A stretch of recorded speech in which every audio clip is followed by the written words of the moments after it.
Good early afternoon. We are semi-live here from the Wharf in the financial district of Orange Beach, Alabama.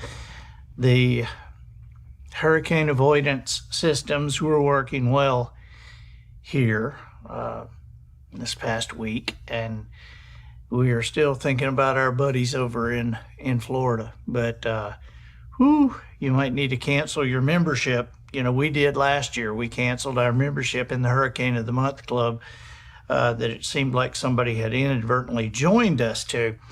But it's a crazy time. So definitely remember those people in your thoughts and prayers. We're excited to be here today. I've got a very unusual show for you today. I was out in Colorado, and you like the shirt?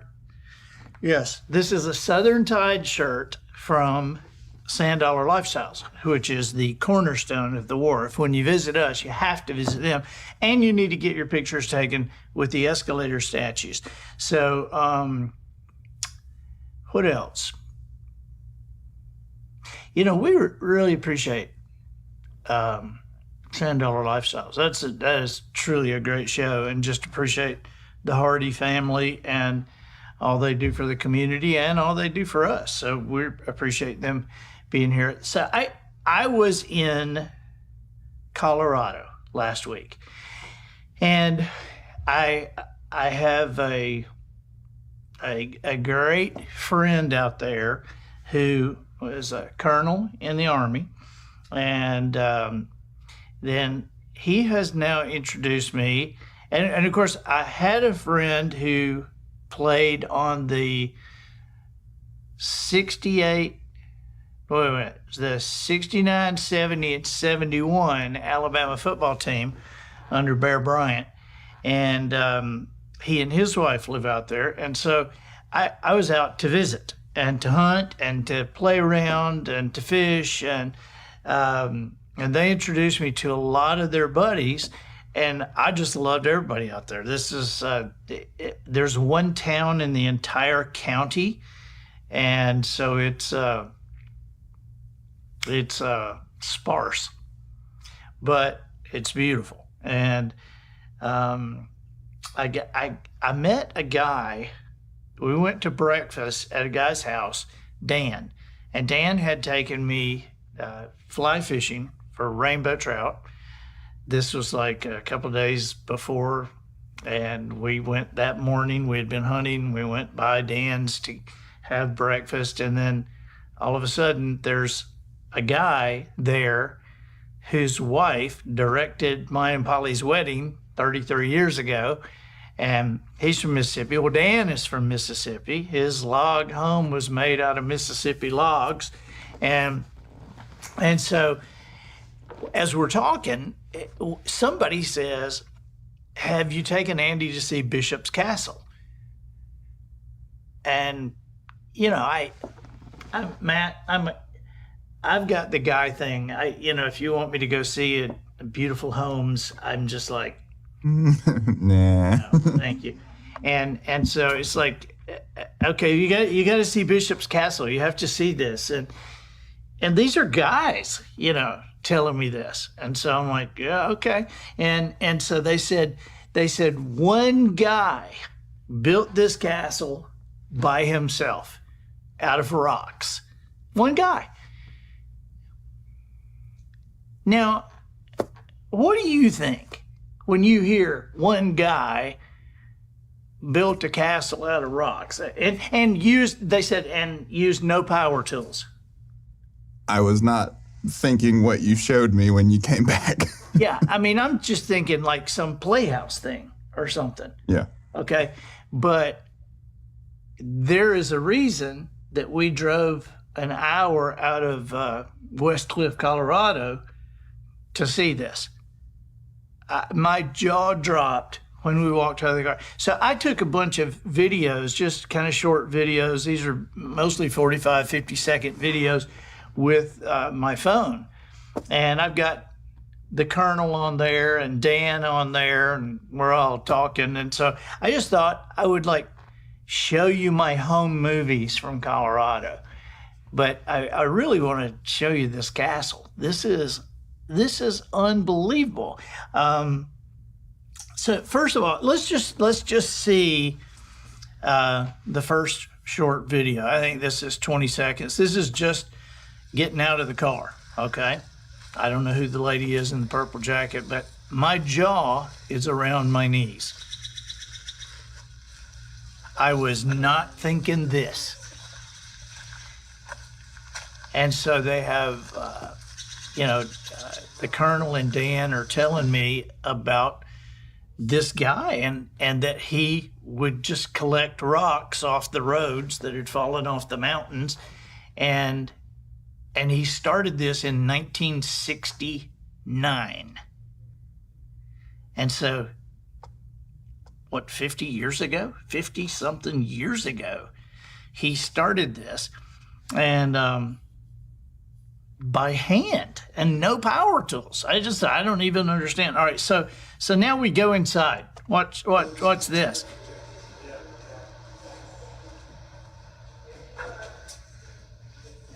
We're up on like floor number 1.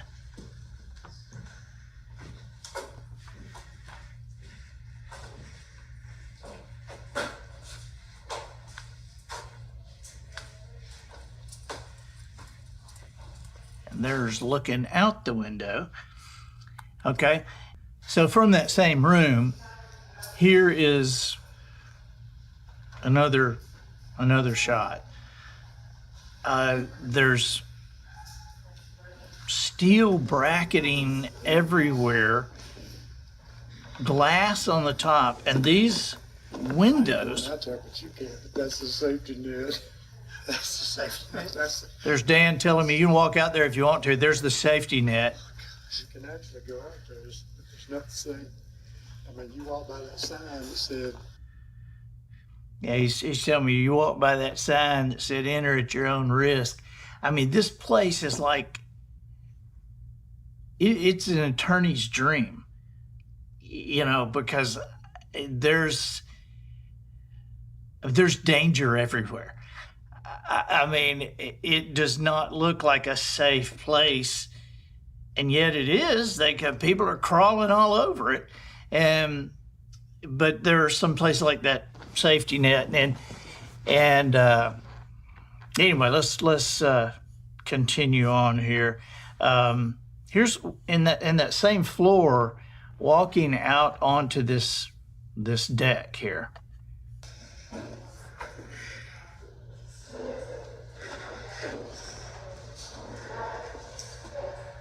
These are crank open windows.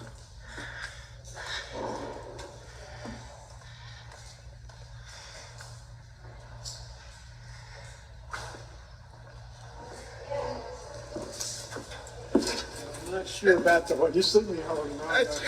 I'm not sure about the water situation other than it's going into the. I mean, look what you're standing on, man. That's not holding you up.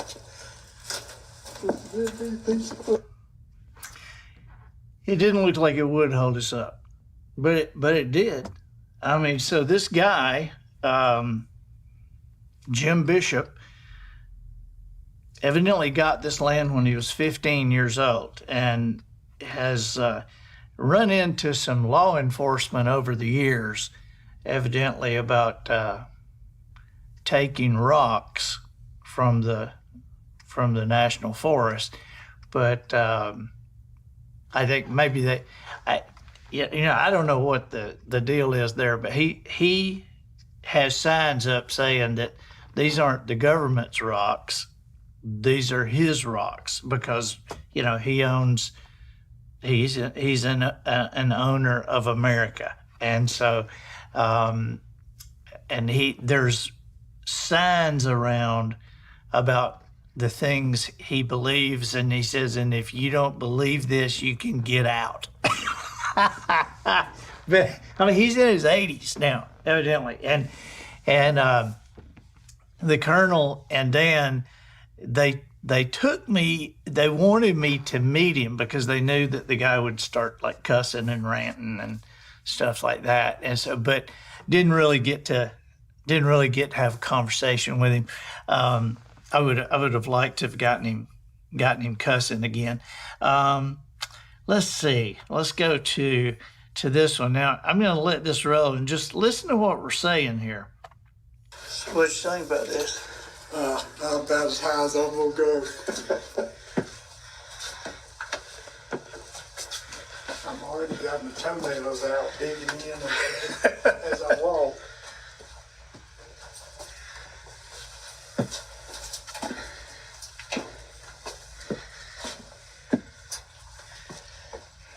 Watch this. Oh, it still goes way up there.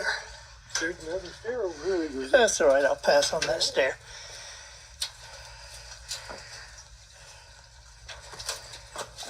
We're at 9,000 feet. You can hear me sucking the oxygen through a straw. It goes up. To the top. You won't believe it. Let me look at it. Look at this. Look up. Wow. That is a heck of a spiral staircase. And now we notice something in the stairs. I think this is the one. Pay attention to your limitations. No, this is just the one where we're looking. The staircase over there. Has a Oh my God, that's a staircase. look at this. Oh my God, look at that. You can go all the way up in that. Yes. All the way to the top. No? Huh. Oh my gosh. So this guy built this by himself over 50 years. And apparently nobody's died walking on It's it. amazing. Yeah. But watch this. Now this is curious. This is what we, one of these guys spots something under the stairs. So apparently some of it's falling apart and they put steel under it to keep it from falling on your head. But look what Bill's stepping on when he's going up there. And I'm not stepping on that. It's all coming loose. And they put that there so it won't fall on your head. That's kind of them. I know. I mean, Probably look, was- look at this. This is a rock at a time done by one person. Yep. All the way up. I don't know how many He carried this thing. He carried them all up there by hand for the most part. In a bucket or on his back or, unbelievable. And we reached a point where we didn't want to go any farther. I mean, we didn't even go to the top of the castle, much less the turrets and the towers and the dragon head. All right, here we go. Look, this is seeing these very cool windows he put in. All right, so how's this doing? Oh, well, if you're hot, you can open up the windows.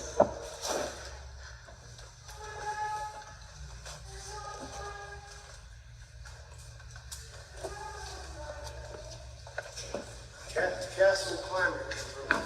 And that one, look how tall that one is. Yeah, that's right. Same thing, there's gonna be a handle down here. Yeah, man.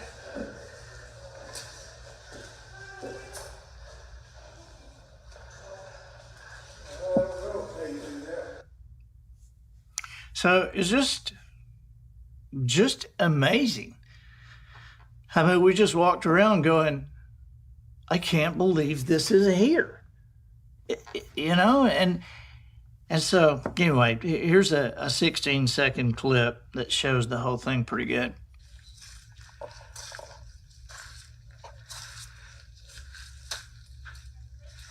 I think we only went. We walked.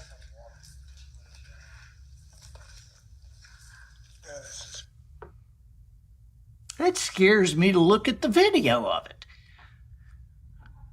I mean, that was just so bizarre. I'm really surprised somebody hasn't used that for a movie. What a great movie set. All right. Let's see. Where's the? Okay, there is a sign written, and I'm going to read it to you. We'll show you the sign, but I'm going to read it to you. It says, "Fire bans strip human rights. Ask yourself, how long has man had fire? How long has mankind made peace around a fire? Would we be what we are without fire? Would mankind have survived without fire?" Old timers talk about a drought 60 years ago, similar to 2002. They don't mention any fire bans. By what authority can our government strip us of our rights? If we let our government take fire, what freedoms will they demand their slaves sacrifice next? For the welfare and safety of the masses is merely a disguise of slavery. The problem is ignorance and apathy. Correct the problem. Protect your rights. Take a stand. Slavery is not for me. Is slavery for you? So, there you go. No fire bans. Okay. But it's just very curious. And then we got to well, and they took a picture of me here on this thing so you can get an idea of the scale of it. But we went to the next project. Evidently, is like this gatehouse with a moat for the castle, and so just take a look at this. This is pretty crazy. We had gone on a ramp from the castle to the gatehouse, and inside the gatehouse, these big, huge pulleys in there. It's like, what is this? And so we get down now, and I'm about to find out. This is the gatehouse. And this is the moat is being built on either side. And here's the... So those wheels up there, Andy, raise this up. And the gate comes down. So the wheels, the pulleys up there raise what I'm standing I on. believe so. Yeah. I believe this, Sure enough. these cables lift it up. And then the gate comes down. Right. And they've got that rock in there for weight for the gate. Yep.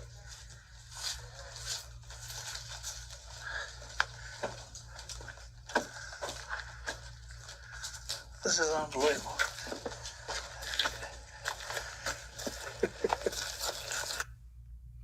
So that was our trip to Bishop's Castle. Here's a picture of how he built the castle right against this ponderosa pine. Just amazing. So I wanted you guys to see that. And if you're ever in the middle of nowhere in Colorado, this is a very sparsely populated area, and it's one of the most beautiful places I've ever seen. The people are some of the nicest that I've ever encountered, and I want to thank very much Colonel Bill and Cheryl for having me out there, and with all the guys, Jerry and Holly, we ate at their house at night, and Dan, we had such a great time. And I just wanted to share Bishop's Castle with you and just show you this is just one guy's quest. I mean, this is an effort of perseverance like I have not seen. Every crack in that concrete, I can see a place I would have stopped doing this, but just amazing. And honestly, let me end with this. I look at this place and I don't know whether to be proud for this guy or to feel sorry for him. I really don't know whether. I mean, should I go, oh my God, look what you've done with your life? And in the same way, you want to go, oh my God, look what you've done with your life. I don't know how. I mean, it is an incredible accomplishment, and I hope that even after his passing, they can keep this thing up and keep it. Maybe do something with it, because people were all over it. I mean, it's in the middle of nowhere, and so I mean, you have to go to get it. Oh, one last thing. There was a big to-do with the county and the state governments, because he would put signs up saying Bishop's Castle, these hand-painted things, kind of like he did the fire band thing. And he would put these signs up side the road, Bishop's Castle this way. And so the state, the government, the federal government had a huge problem with it. And they evidently had it out. And the way they settled the thing is the government provided signs for it. I mean, there are those beautiful green highway signs, Bishop's Castle, this way. So, I mean, this guy has consistently won. I mean, it has kind of the edge of like, could this be like Ruby Ridge? Because